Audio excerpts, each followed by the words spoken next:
Lorsque les champignons sont prêts, il faut les cuire. Donc le plus simple, c'est la poêlée de champignons.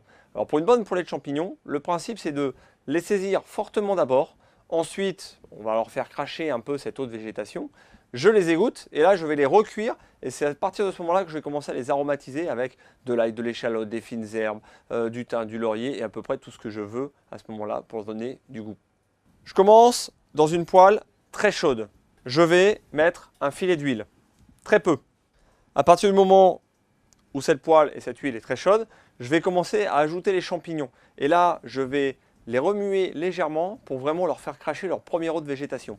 J'évite de trop remplir mon récipient de manière à ce que tous les champignons puissent cuire et soient au contact avec la poêle.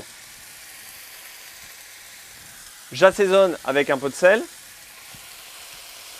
Au bout d'1 à 2 minutes, vous allez voir l'eau de végétation qui va commencer à sortir des champignons.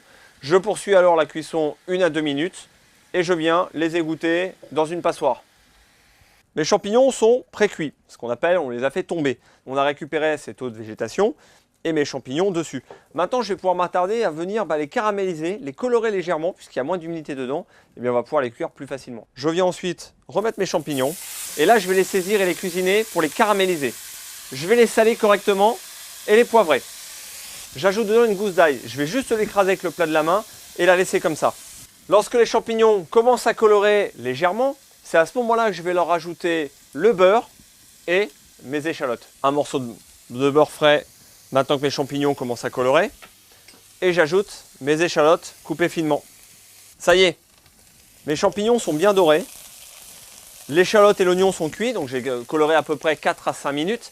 J'ajoute et je termine maintenant par les fines herbes, de la ciboulette, du persil.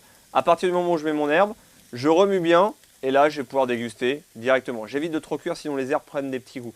Si je veux les crémer, c'est maintenant que j'ajouterai de la crème. On n'oublie pas d'enlever l'ail juste avant de servir, ça c'est pour éviter le petit cadeau surprise, c'est pour ça qu'on le laisse aussi avec la gousse. Et enfin le jus.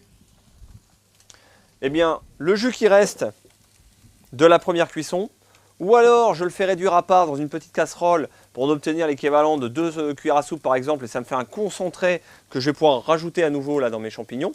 Ou alors, eh bien, ce concentré de champignons, je vais pouvoir l'utiliser en sauce, dans des quiches, dans des cakes, dans ce que je veux, et je vais avoir un vrai concentré de champignons naturel.